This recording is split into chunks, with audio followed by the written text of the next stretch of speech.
It was narrated that there was a man among the children of Israel who had a lot of money. He was an old man, and he had nephews, and they wished for his death so that they could inherit him. One of them went to him at night, killed him, and threw his body on the road. It was said that he threw the dead person at the door of his relatives, and when morning came, people quarreled as they searched for who killed him. The killer came and started screaming and crying for his uncle. They said, "Why do you dispute, and do not go to the prophet of God and ask him about the killer?" So his nephew came with the people and complained about the killing of his uncle to the prophet of God, Moses. Musa said, "I adjure you by God, whoever has knowledge of the matter of this dead man will inform us of it." None of them knew who the killer was, and everyone denied it. They asked him to ask his Lord about this issue. So he asked God Almighty about that, and he said in the Holy Quran, "And when Moses said to his people,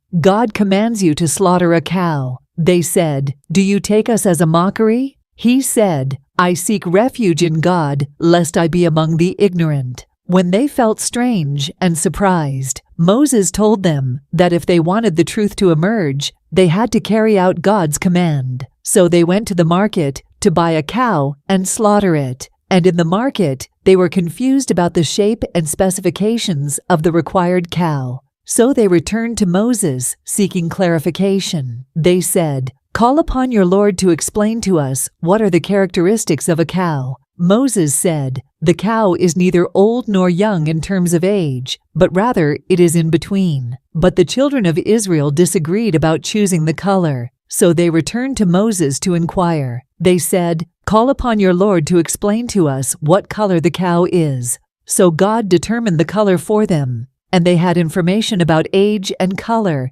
and the picture became clearer. He said that he says she is a yellow heifer, bright in color, pleasing to the beholders. But the children of Israel asked for more descriptions to come to them, as God specified for them. They said, "Call upon your Lord to explain to us what this cow is." Cows are similar, and we, God willing, will be guided. He said that it is a pampered cow that does not work in plowing or irrigating, like the one that pulls on water wheels. It does not have any blemishes or traces of scratches or injuries like those that appear on cows working in plowing, watering, or riding and pulling carts. It is healthy, and after searching, they found this cow. It was narrated that the owner of this cow is an orphan, and his father had left this cow to him and said, "Lord, I entrust my son to you until he grows up." And the righteous man died, and God preserved the cow for the son. When he reached adulthood, his mother told him that he had a cow in such and such a place, and asked him that if he wanted to sell it, his mother must agree on the price. The boy went with the cow to the market,